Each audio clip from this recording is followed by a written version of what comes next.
லவ்வர்ஸ்லாம் ரெஸ்டாரண்ட்டுக்கு வந்தாங்கன்னா ஐஸ்கிரீம் தான் சாப்பிடுவாங்க. ஏன் தெரியுமா? தெரியாதே.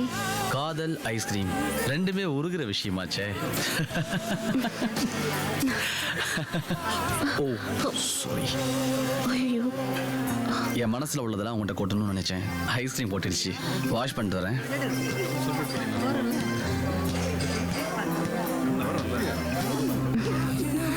சரி ஓகே.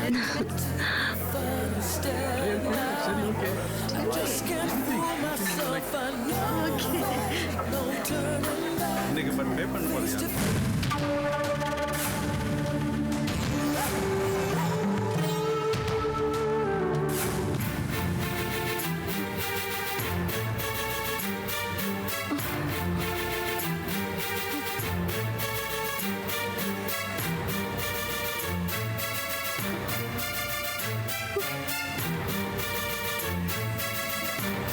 பேலர் சார் சொல்லுங்கள் சார். வாஷ் பேசின் எங்கே இருக்கு? ஸ்ட்ரைட்டாக போங்க. Okay thank you boss. Okay sir.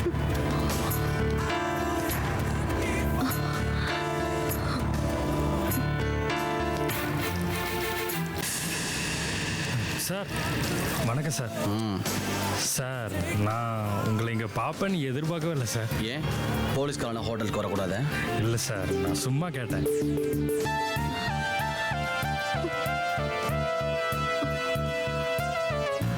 அந்த பொண்ணை பார்த்தி அதுக்கப்புறம்? பார்க்கல சார். பார்த்தா நான் இன்ஃபார்ம் பண்ணாமல் இருப்பேனா சார்?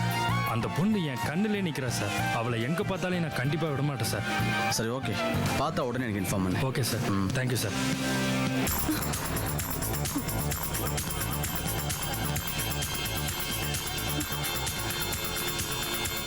வேற என்ன சாப்பிட்ற? அதான் ஐஸ்கிரீம் சாப்பிட்டாச்சுல, போலாங்க. எனக்கு கொஞ்சம் பயமா இருக்கு. பயமா இருக்கா? ஏன்? இல்ல, யாராவது நம்மளை பார்த்துருவாங்களோன்னு பயமா இருக்கு. இதான் உன் பயமா? நம்ம தான் கல்யாணம் பண்ணிக்க போறோம்ல, அப்புறம் என்ன பயம்? இல்ல, போலாம். சரி உன் இஷ்டம்.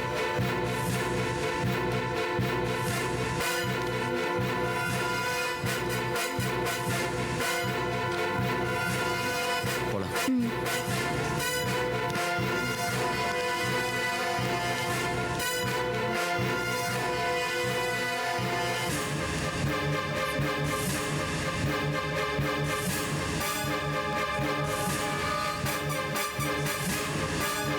என்ன சாப்பிட்றீங்க சார்? ஒரு வெண்ணிலா ஐஸ்கிரீம் வேணும். Okay sir.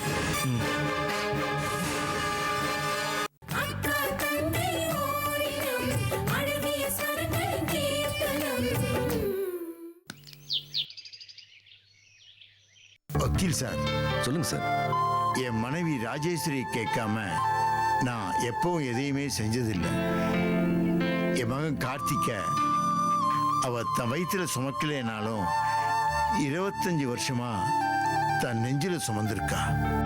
அவளுக்கு வாரிசு இல்லைனாலும் அவனுக்காகவே தன் வாழ்க்கைய தியாகம் பண்ணியிருக்கா ராஜேஸ்வரி.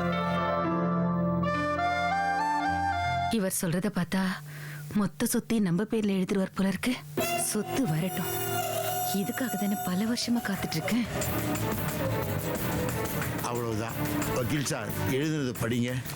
இந்த சொத்துக்களோட பெரும் பங்கு அருணாச்சலம் சாரோட முதல் மனைவியை சேர்ந்ததுனால இதை முழுசா அனுபவிக்கிற உரிமை அருணாச்சலம் சாருக்கு பிறகு அவரோட ஒரே வாரிசான கார்த்திக் தான் அனுபவிக்கணும்.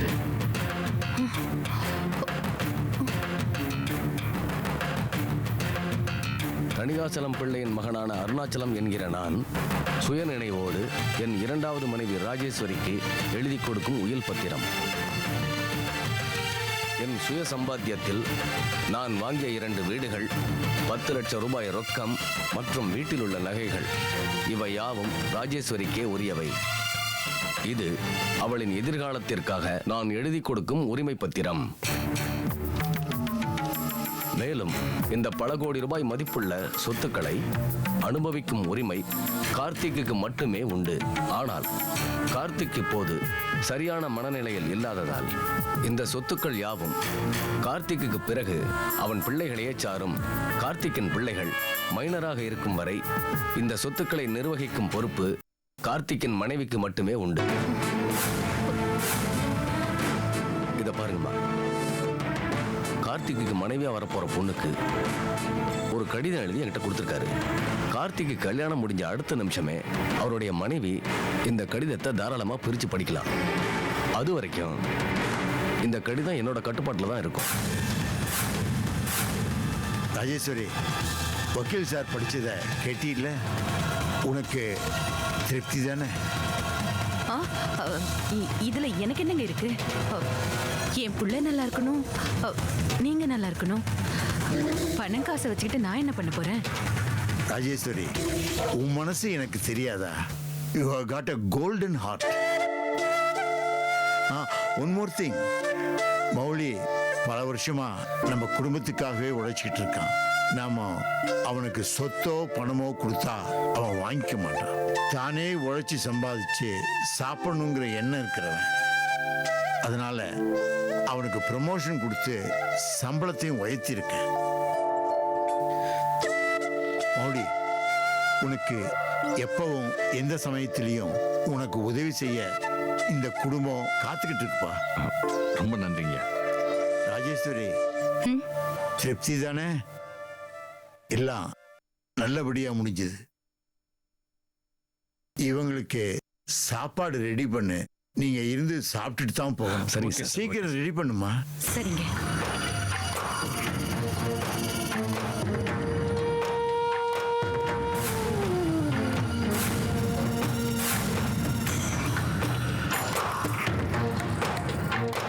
எல்லா சொத்தையும் உன் மகனுக்கும் அவனுக்கு வரப்போற பொண்டாட்டிக்கும் தரப்போறியா?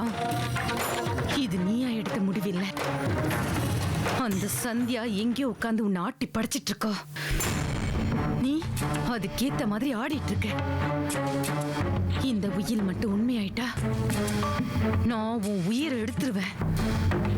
உயில் பெருசா உன் உயிர் பெருசான்னு உன் விதிக்கு தான் தெரியும்.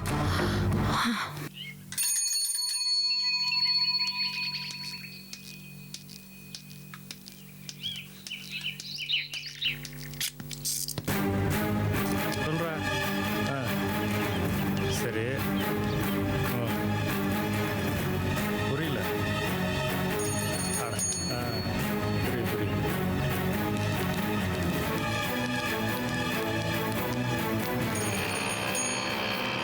சரிடா.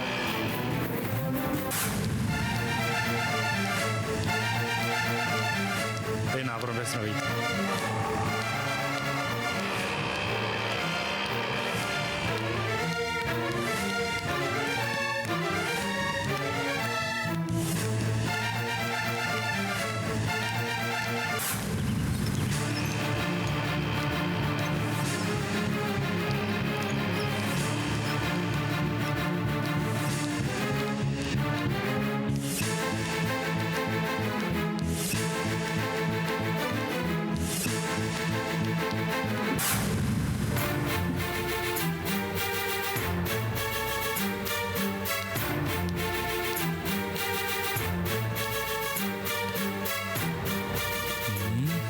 இப்போ இவ பக்கத்தில் போன அன்னைக்கு மாதிரி எஸ்கேப் ஆயிடுவா.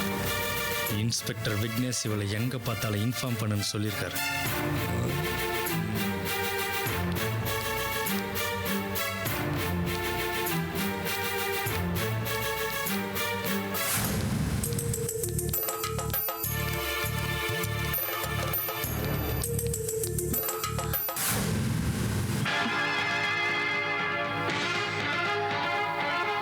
யாரோ ஃபாலோ பண்ற மாதிரி இருக்கு.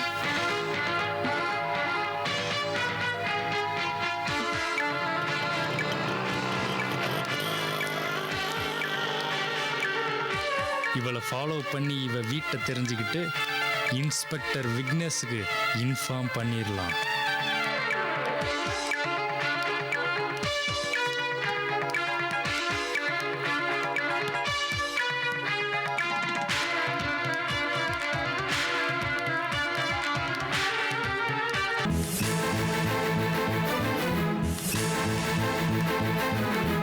இதுதான் உன் வீடா? இனிமே போலீஸ் கிட்ட இருந்து நீ தப்பவே முடியாது.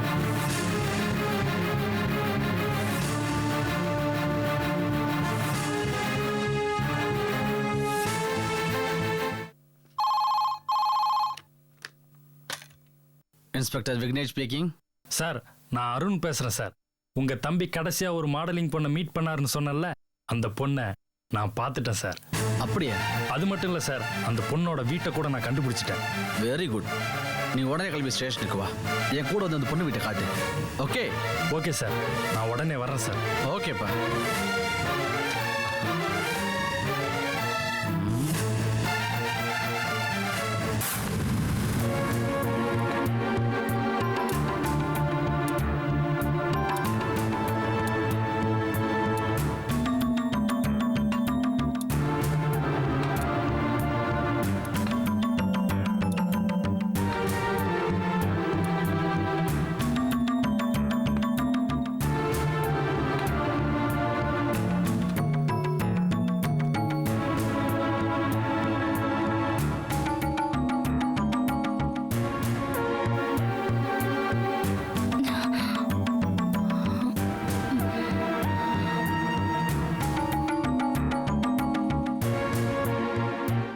கவினி,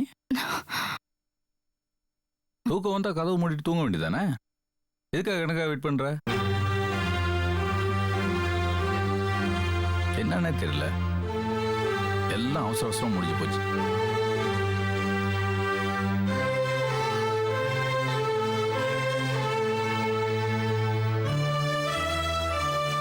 என்னமோ திடீர்னு ஐயா வக்கீல வர சொன்னாரு, ஆடிட்டர் வர சொன்னாரு, உயில எல்லாம் மாத்தி எழுதி வைக்கணும்னாரு.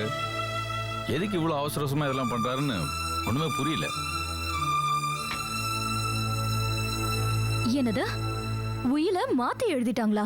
ஆமா கவினி, ஐயா எல்லாரையும் கூப்பிட்டு உயில எல்லாம் மாத்தி எழுதி வச்சு இதெல்லாம் முடிஞ்சு நான் இங்க வரதுக்கு லேட் ஆயிடுச்சு. அப்போ சொத்தையெல்லாம் பிரிச்சுட்டாங்களா? ஐயாக்கு இருக்கிறது ஒரே புள்ள, இதை பிரிச்சு எழுதுறதுக்கு என்ன இருக்கு? எல்லாம் முறைப்படி எழுதி வச்சிருக்காரு. ஐயா சுயமா சம்பாரிச்ச 2 வீடு, நகநட்டு, ரொக்கம் இதெல்லாம் ராஜேஸ்வரி அம்மாவுக்கும், அவரோட தாரத்து வழியா வந்த சொத்தெல்லாம் கார்த்திக் ஐயாவுக்கும் எழுதி வச்சிருக்காரு. அதுவும் கார்த்திக் ஐயாவை கல்யாணம் பண்ணிக்க போற பொண்ணு தான் இதெல்லாம் மெயின்டைன் பண்ணணும்.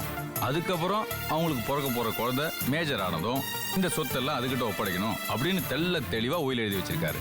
அது சரிங்க, ராஜேஸ்வரி அம்மாவுக்கும் சின்னவருக்கும் சொத்தை பிரிச்சு எழுதி கொடுத்திருக்காரு. அவங்க 2 பேரும் நல்லா அனுபவிக்க போறாங்க. இத்தனை நாளா உங்களை புள்ளன்னு சொல்றாருல்ல, உங்களுக்கு என்னத்த எழுதி வச்சிருக்காரு? என்ன காமணி அப்படி கேட்ட? ஐயா என்ன சும்மா விட்டுருவாரா? கம்பெனில ஜெனரல் மேனேஜர் போஸ்டிங் போட்டு கொடுத்திருக்காரு, மாசம் 5000 ரூபாய் இன்கிரிமெண்ட் சேர்த்து கொடுத்திருக்காரு. இதை விட வேற என்ன வேணும்? கிழிச்சாரு. உங்களை இத்தனை வருஷமா பொள்ளன்னு சொல்லிட்டு கடைசியா உங்களை கிள்ளு கீரையாக்கிட்டாரு. இதுதான் உங்க ஐயாவோட பெரிய மனுஷத்தன்மையா? என்ன காமணி இப்படி பேசுற? என்ன வளர்த்து படிக்க வச்சு வேலை போட்டு கொடுத்து கல்யாணமும் பண்ணி வச்சிருக்காரு. அதை விட உனக்கு எப்போ என்ன வேணாலும் என்ன வந்து கேள்றான்னு சொல்லியிருக்காரு. இதை விட பெரிய மனுஷத்தன்மைக்கு வேற என்ன வேணும்? இதுக்கு பேரு பெரிய மனுஷத்தன்மை இல்லைங்க, சுத்த சின்ன மனசுத்தன்மை. காலத்துக்கும் நம்ம காலை சுத்தி சுத்தி வந்தவன கொஞ்சம் கூட மனசுல ஈரமே இல்லாம இப்படி அம்போன்னு விட்டுட்டாருல்ல. இவரை போய் நல்லவரன்னு சொல்லிட்டு தெரியுறீங்க. நீங்கெல்லாம் எப்ப திறந்து போறீங்கன்னு எனக்கு புரியவே இல்லை. சும்மாவா உங்களுக்கு சம்பளம் தராங்க? காலையில இருந்து நைட்டு 12 வரைக்கும் நீங்க போய் அவங்களுக்காக உழைக்கிறீங்க. அது மட்டும் இல்லங்க, இந்த உயில யார் சொல்லி எழுதிருக்காங்கன்னு எனக்கு நல்லா தெரியும். அது எனக்கே தெரியுமே, ஐயா சொல்லிதான் வக்கீல் எழுதினாரு. அது இல்லங்க, உங்க ஐயாவுக்கு இந்த ஐடியாவை யார் சொல்லி கொடுத்தாங்கன்னு தெரியுமா? யாரு? வேற யாரு? சந்தியா தான். சந்தியாவா? என்ன வளர்ற? அவதான் ஊர்லயே இல்லையே.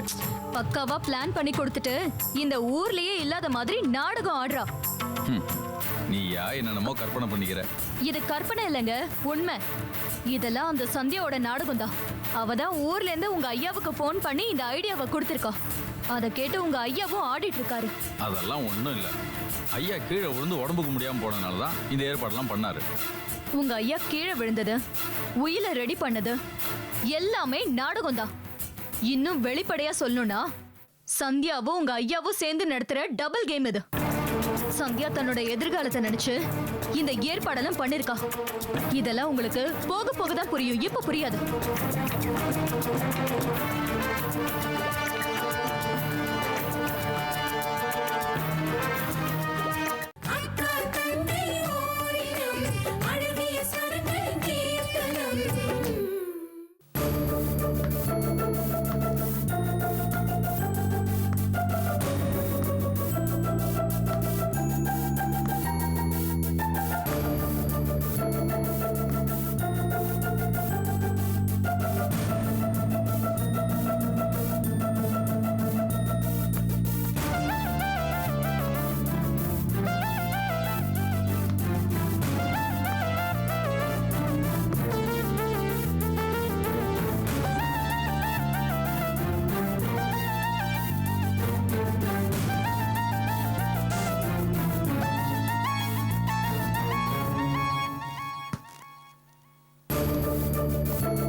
ஹலோ நான் கமிஷனர் பேசுறேன்.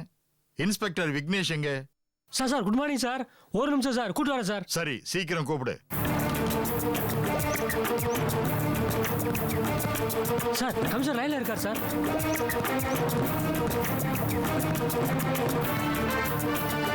Good morning sir. நான் இன்ஸ்பெக்டர் விக்னேஷ் பேசுறேன். ஹலோ விக்னேஷ், உங்க தம்பியை பத்தி ஏதாச்சும் இன்ஃபர்மேஷன் கிடைச்சதாப்பா? கிடைச்சிருக்கு சார். இன்னும் கொஞ்ச நேரத்தில் என் தம்பிக்கு ரொம்ப நெருக்கமான ஒரு பொண்ணை சந்திக்க போறேன் சார். கடைசியா அந்த பொண்ணு தான் பாஸ்கர் கூட இருந்திருக்கா. அவளை பத்தின இன்ஃபர்மேஷன் இப்பதான் சார் கிடைச்சிருக்கு. அப்படியாப்பா? Very good. இன்னும் 1 ஹவர்ல இந்த பொண்ணை நான் மீட் பண்ணிடுவேன் சார். அந்த பொண்ணை பிடிச்சி என்கொயரி பண்ணா இந்த கேஸுக்கு தேவையான நிறைய விஷயங்கள் கிடைக்கும்ன்ற நம்பிக்கை இருக்கு சார். அந்த பொண்ணை மீட் பண்ணிட்டு உடனே உங்களுக்கு ஃபோன் பண்றேன் sir. Okay Vignesh, keep it up. Thank you sir. Sir hello sir, உட்காருங்க.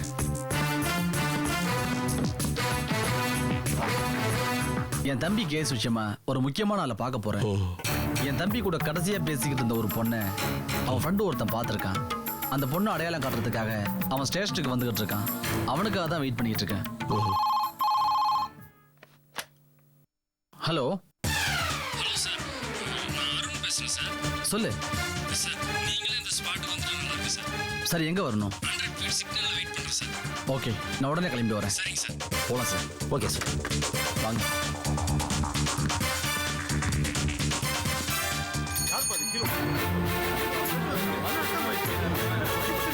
என்ன கண்ணாப்பா ரோட்ல வண்டி ஓட்டு வரானுங்க. லாரி கறந்து அப்பா அடிச்சுட்டு போறான். கேட்கறதுக்கு கால் இல்லாம இருக்கு. எந்த ரூட்டு லாரிக்காரங்க தேடி கண்டுபிடிங்க. எவ்வளோ அடிச்சுட்டு போறாங்க. லாரி நம்பர் நோட் பண்ணிக்கலாம் யாராவது.